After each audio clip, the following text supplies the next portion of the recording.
Bienvenidos a este culto de Viernes Santo. Bienvenido a este culto de adoración. Escucharemos las 7 últimas palabras de Jesús en la cruz. Así que, hermanos y hermanas, tenemos la libertad esta noche de entrar en el lugar santísimo por la sangre que Jesucristo derramó en la cruz del Calvario. Y hoy recordamos ese momento en el cual Cristo entregó su vida por usted y por mí.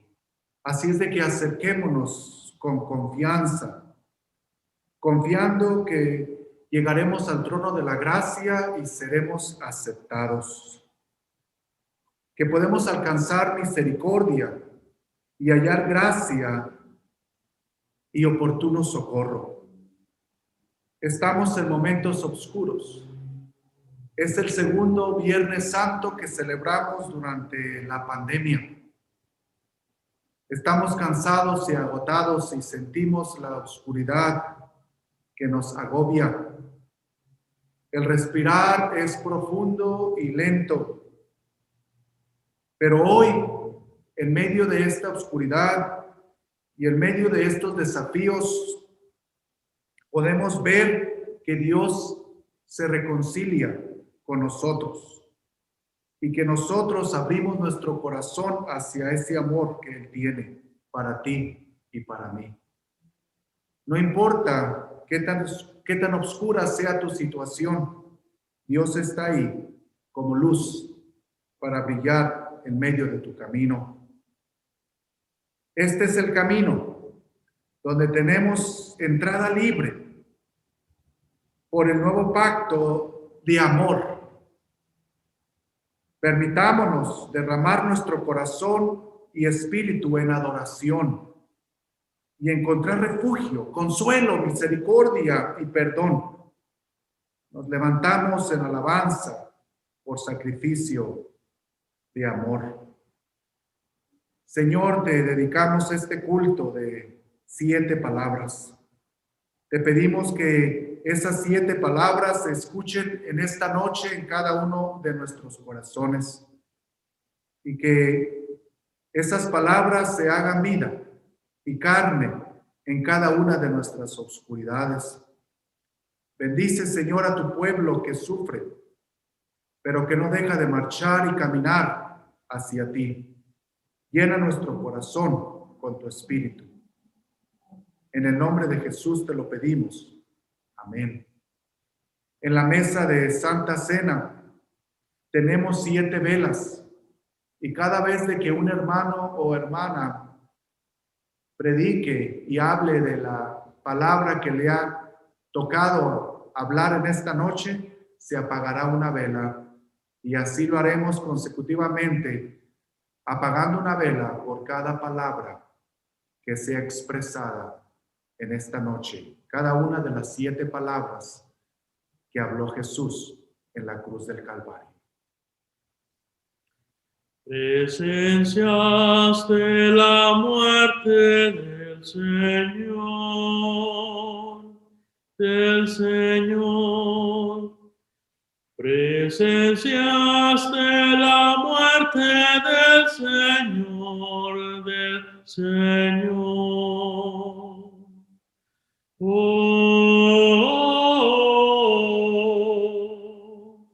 Al recordarlo a veces tiemblo.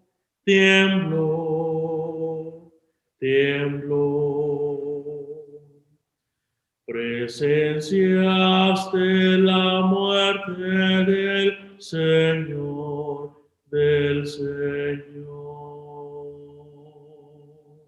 Tomado de Hebreos 10, del 16 al 18. Este es el pacto que haré con ellos o ellas. Después de aquellos días,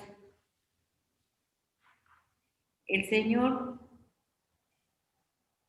pondré mis leyes en sus corazones y en sus mentes las escribiré.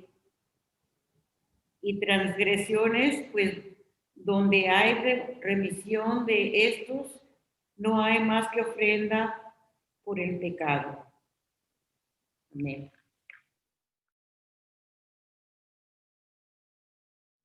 Ahora vamos a escuchar la primera palabra. Padre, perdónalos, porque no saben lo que hacen. Primera palabra. Padre, perdónalos porque no saben lo que hacen. Lucas 23, versículo 34.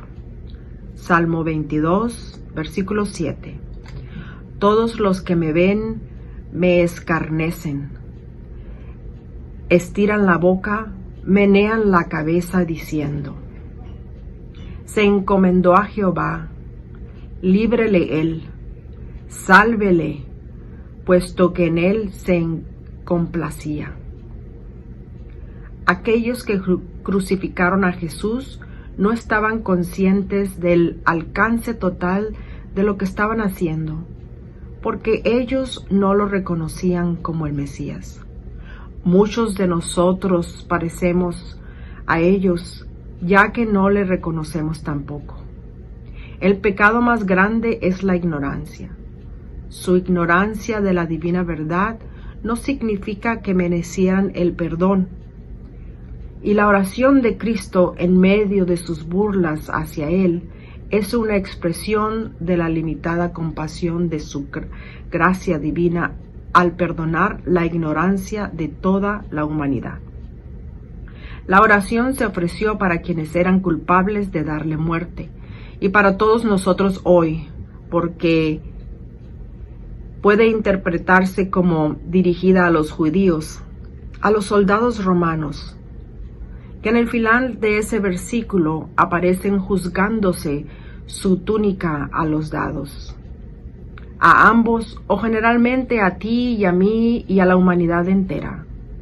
El perdón es lo más grande que Jesús nos enseñó y nos dio para poder vivir una vida en paz y llena de su gloria. El lema de Cristo era orar por los enemigos y perdonarlos. El pecador no es justificado por su ignorancia, sino por el amor de Dios. El Señor expresa amor en lugar de ira. Si usted fuera a morir hoy, ¿cuáles serían sus últimas palabras? ¿Cómo explicaría esta última palabra de una forma muda? ¿Cómo esta palabra impacta mi fe, mi iglesia, mi mundo? Viste cuando clavaron en la cruz, viste tú. Viste cuando clavaron en la cruz, viste tú.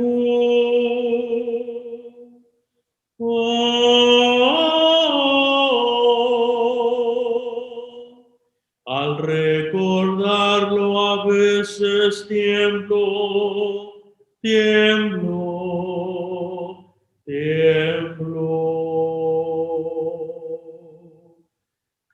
Presenciaste la muerte del Señor, Apagamos la primera vela. Escuchemos la segunda palabra. Yo te aseguro que hoy estarás conmigo en el paraíso. Hermano, Dios les bendiga. A mí me tocó la segunda palabra. Segunda palabra. En verdad te digo, hoy estarás conmigo en el paraíso. Lucas 23, 43. En esta declaración, Jesús está asegurando a uno de los criminales en la cruz que cuando Él muriera y resucitara estaríamos en su reino aquí en la tierra y con Jesús en el cielo. Esto estaba garantizado porque aún en la hora de su muerte, el criminal había expresado su fe en Jesús, reconociéndolo como lo que Él era. Lucas 23, 42. Salmo 22. Sálvame de la boca del león y líbrame de los cuernos de los búfalos. Anunciaré tu nombre a mis hermanos, en medio de la congregación te alabaré. Los que teméis a Jehová, alabadle, glorificadle, descendencia toda de Jacob, y temedle vosotros, descendencia toda de Israel. Porque no menospreció ni abominó la aflicción del afligido, ni de él escondió su rostro, sino que cuando clamó a él, le oyó. De ti será mi alabanza en la gran congregación.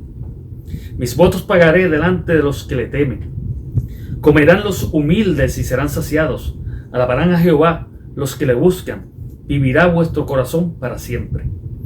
Salvar es la respuesta de Cristo a la súplica: acuérdate de mí cuando vengas en tu reino. Del ladrón arrepentido.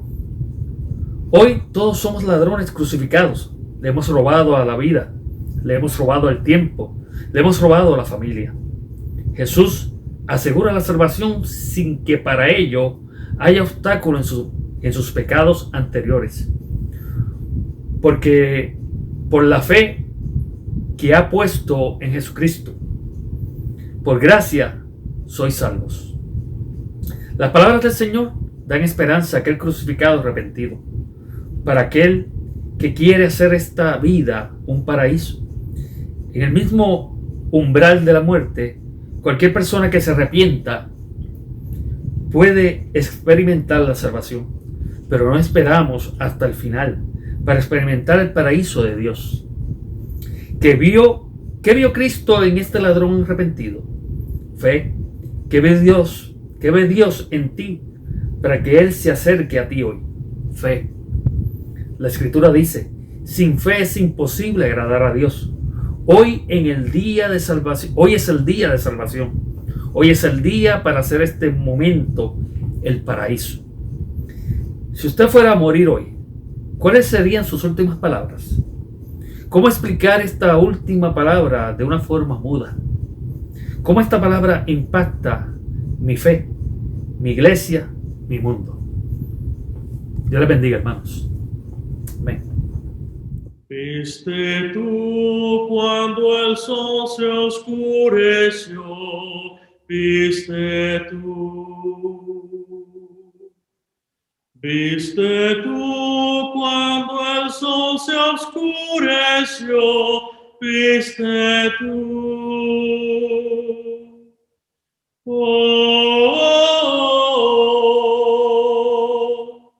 Al recordarlo a veces tiemblo.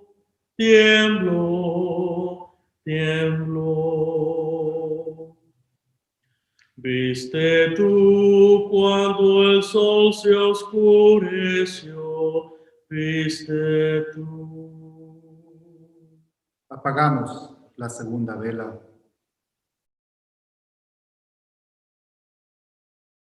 Escuchemos la tercera palabra de Jesús en la cruz. Mujer, ahí tienes a tu hijo. Tercera palabra. Mujer, he ahí tu hijo, y he ahí tu madre. Cuando Jesús vio a su madre de pie cerca de la cruz con el apóstol Juan, a quien él amaba, él encomendó en las manos de Juan el cuidado de su madre. Y desde aquella hora Juan la recibió en su propia casa. Juan 19, 26, 27. En este verso, Jesús, siempre el Hijo compasivo, se está asegurando de que su madre terrenal sea cuidada después de su muerte. Salmo 22, 9. Pero tú eres el que me sacó del vientre, el que me hizo entrar confiado desde que estaba en los pechos de mi madre. Sobre ti fui echado desde antes de nacer, desde el vientre de mi madre. Tú eres mi Dios.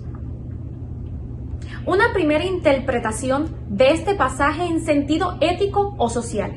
Cristo entregó el cuidado de su madre al discípulo amado, cumpliendo un elemental deber filial. Se ve en la enseñanza de atender las cosas del reino, a las que es enviado Juan, sin desatender las responsabilidades asignadas desde antes. Si amamos a Dios, amamos a nuestro prójimo y le atendemos, pero primeramente lo haremos con los más cercanos. En Jesús descansaba el deber de cuidar a su madre. ¿qué se supone viuda en esos momentos? Si no tenía otros hijos, la problemática, existencia o ausencia de hermanos de Jesús. Se entiende que su único hijo la encomiende al discípulo amado, dándosela por su madre. Este acto recíproco se interpreta como demostración de que no solo hay que recibir amor, sino saber darlo sin importar las consecuencias. Se han hecho numerosas afirmaciones mariológicas sobre este pasaje. Según Raymond Edward Brown, parece absolutamente increíble que una escena tan reveladora y dramática que sitúa a la madre de Jesús en una nueva relación con el discípulo amado acabe simplemente en que él la lleve a su casa. El significado de este episodio reside en la nueva relación entre la madre de Jesús y el discípulo amado. Según Francis J. Meloni, no se puede eludir el hecho en que Jesús crucificado creó desde la cruz una familia nueva. En el espacio de 3 versículos, Juan 19, 25, 27, el término madre aparece no menos de 5 veces. Esa misma expresión había aparecido en el pasaje de las bodas de Caná, Juan 2, 1, 5. Cuando todavía no había llegado la hora de la glorificación de Jesús, Meloni apunta que en el relato de la crucifixión y la muerte de Jesús, la hora de glorificación, tan sofisticado y simbólico, el evangelista no pudo significar simplemente que el discípulo amado tenía que cuidar a la viuda y madre de Jesús una vez su hijo muerto. En el concepto de Meloni, el pasaje afirma el papel maternal de la madre de Jesús en la nueva familia de Jesús creada en la cruz. Encargar. A pesar del dolor y la cruz, la responsabilidad de hijo a madre continúa latente en el corazón de Jesús. En medio del dolor y la angustia, Jesús hizo los arreglos para que su muerte no fuera dejar a María desamparada. Jesús tenía plena confianza en el apóstol Juan para cuidar de su madre. María lo aceptaría a Juan como a otro hijo. Si usted fuera a morir hoy, ¿cuáles serían sus últimas palabras? ¿Cómo explicar esta última palabra de una forma muda? ¿Cómo esta palabra impacta mi fe, mi iglesia, mi mundo? Viste cuando su espíritu entregó, viste tú. Viste cuando su espíritu entregó, viste tú.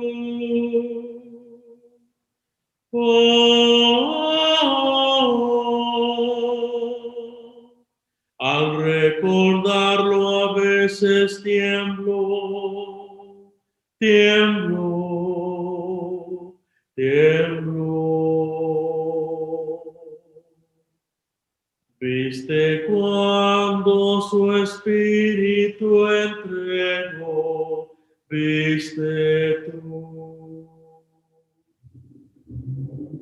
Apagamos la tercera vela. Ahora escuchemos la cuarta palabra. Dios mío, ¿por qué me has abandonado? Esta palabra, Salmo 22, 1. Dios mío, ¿por qué me has desamparado? ¿Por qué estás tan lejos de mi salvación y de las palabras de mi clamor? Mateo 24, 46 nos dice que alrededor de la hora nueva, Jesús exclamó a gran voz, diciendo, Elí, Elí, lema sabactani. Esto es, Dios mío, ¿por qué me has abandonado? Aquí Jesús estaba expresando sus sentimientos de abandono al haber colocado Dios los pecados del mundo sobre él. Y por esta razón, Dios tenía que volver su rostro de Jesús. Mientras Jesús estaba sintiendo ese enorme peso del pecado, él estaba experimentando su separación de Dios Padre por única vez en toda la eternidad. Esto también fue en cumplimiento a la declaración profética en el Salmo 22.1. Aparece en el Evangelio de Marcos, el más antiguo en arameo, Eloi, Eloi, lema sabactani, y el Evangelio de Mateo en hebreo, Eli, Eli, lema sabactani. Según la interpretación tradicional, Jesús estaría recitando el Salmo 22, que empieza precisamente por esas palabras.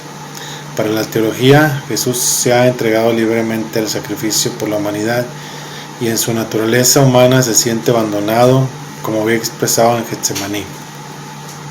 Él es el siervo sufriente de Dios, pero finalmente acepta el sacrificio vicario con la humanidad. El sufrimiento de Cristo simboliza también el sufrimiento del ser humano aún en la mayor de la fe.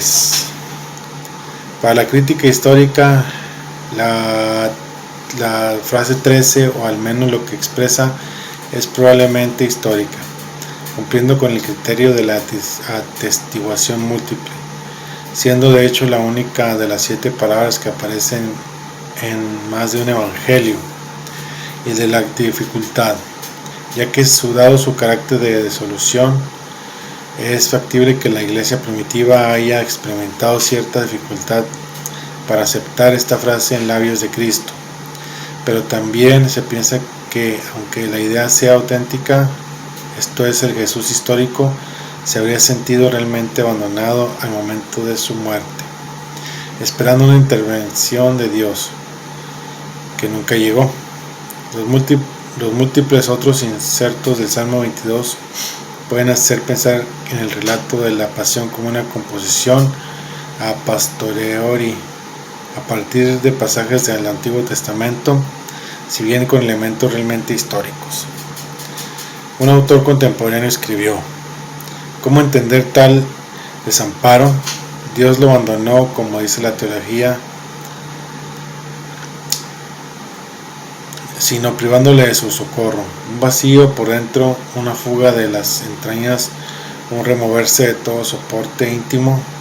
Nadie sabrá nunca cómo el Hijo, que es ser abandonado por el Padre, porque nadie ha sabido como el Hijo, que es estar unido al Padre, descansar en Él, servirle y ser regalado por Él.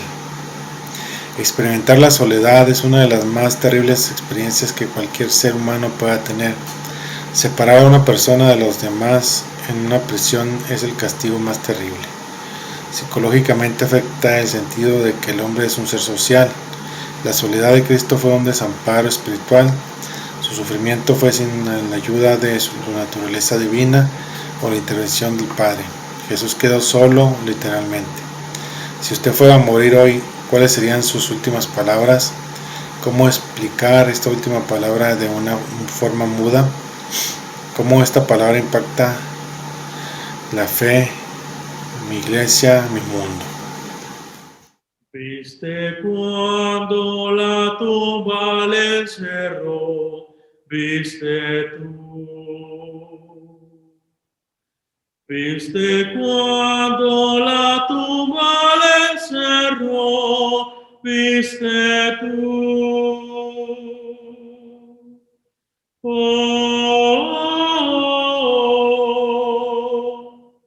Al recordarlo a veces tiemblo, tiemblo, tiemblo. Viste cuando la tumba le cerró, viste tú. Se apaga la 4ª vela. Ahora escuchemos la 5ª palabra de Jesús en la cruz del Calvario. Buenas tardes, hermanos. Esta es la 5ª palabra. Tengo sed. Juan 19:28. Jesús está cumpliendo aquí la profecía mesiánica del Salmo 69:21. Y por comida me dieron hiel, y para mi sed me dieron a beber vinagre. Al decir que estaba sediento, los guardias romanos respondieron dándole vinagre, que era lo acostumbrado en la crucifixión, como lo cual daba cumplimiento a la profecía. En Salmo 22:15, como un tiesto se secó mi vigor, y mi lengua se pegó a mi paladar, y me has puesto en el polvo de la muerte. Se interpreta como una expresión de dos tipos de ansia de Cristo en la cruz.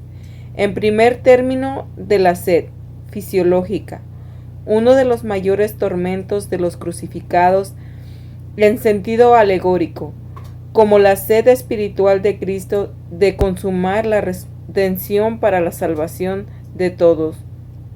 Cuadra con la escritura del cuarto evangelio y evoca la sed espiritual que Cristo experimentó junto al pozo de la Samaritana. Por un simple pronunciamiento de su naturaleza divina, aquella sed hubiera sido saciada y satisfecha, pero no. Jesús no lo hizo en esta expresión. Jesús expresó su sufrimiento no fingido. Jesús tuvo sed por nosotros, para que tú y yo pudiéramos beber del agua de vida. En el monte Calvario estaba una cruz, emblema de afrenta y dolor. Y yo amo esa cruz, como murió mi Jesús, por salvar al más vil pecador. Oh, yo siempre amaré esa cruz, esos triunfos, mi gloria será. Y algún día en vez de una cruz, mi corona Jesús me dará. Apagamos la quinta vela.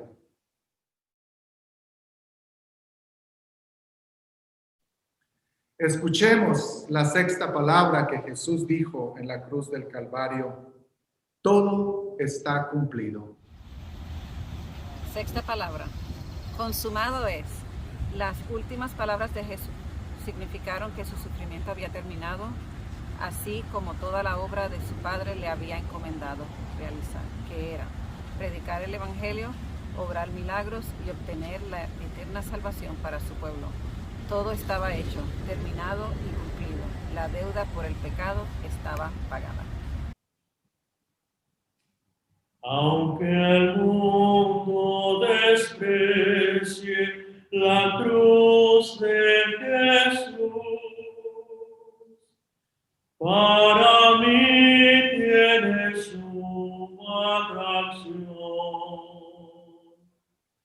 pues en ella llevo el Cordero de Dios. De mi alma la condenación. Oh, yo siempre amaré esa cruz, esos triunfos, mi gloria será. Y algún día en vez de una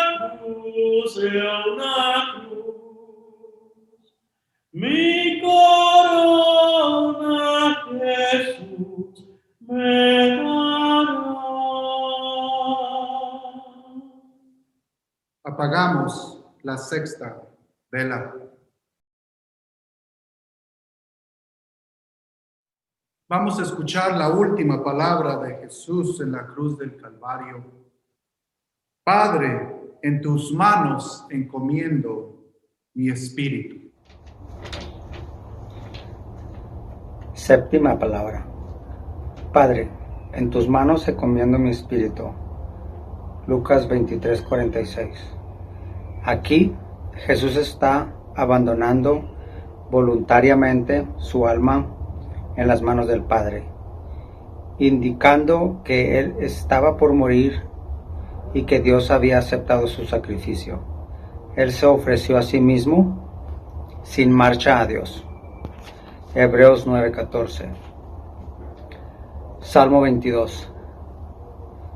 Vendrán y anunciarán su justicia. A pueblo no nacido aún, anunciarán que Él hizo esto. Es la última frase que se atribuye a Jesucristo y se interpreta como un ejemplo de la confianza que debe tener un cristiano ante la entrada en el mundo espiritual. Las prostrimerias. El unigénito de Dios no estuvo exento de la muerte. Nació humanamente y murió humanamente. Su madre lo vio nacer y también lo vio morir. Sin su muerte, la explicación jamás se hubiera llevado a cabo. Jesús fue el Cordero escogido desde la eternidad. 1 Pedro 1:19-20. Jesús fue el Cordero mudo que se dejó llevar al matadero. Isaías 53:7. Jesús fue el Cordero inmolado. Apo 5:12. Jesús fue el Cordero de Dios que quita el pecado. Juan 1:29. Si usted fuera a morir hoy, ¿cuáles serían sus últimas palabras? ¿Cómo explicar esta última palabra de una forma muda? ¿Cómo esta palabra impacta mi fe, mi iglesia, mi mundo? En la cruz de Jesús, toda su sangre vertió, hermosura contemplo sin par, pues en ella triunfante a la muerte venció. Y mi ser pudo santificar. Oh, yo siempre amaré esa cruz, en sus triunfos mi gloria será. Y algún día en vez de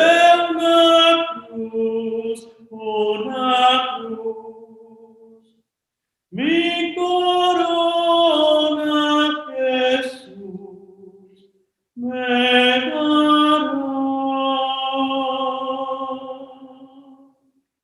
Antes de apagar la última vela, representando la última palabra de Jesús, consumado es. Él había terminado su trabajo y ahora por un momento estaremos en la oscuridad, pero sabemos que la resurrección viene. Sabemos que va a volver a amanecer. Sabemos que va a haber un nuevo comenzar. Aunque estemos pasando por estos momentos oscuros, Dios resucita, no tan solo para el mundo entero, no tan solo para el cosmos, sino para ti y para mí. Que Dios le bendiga. Amén.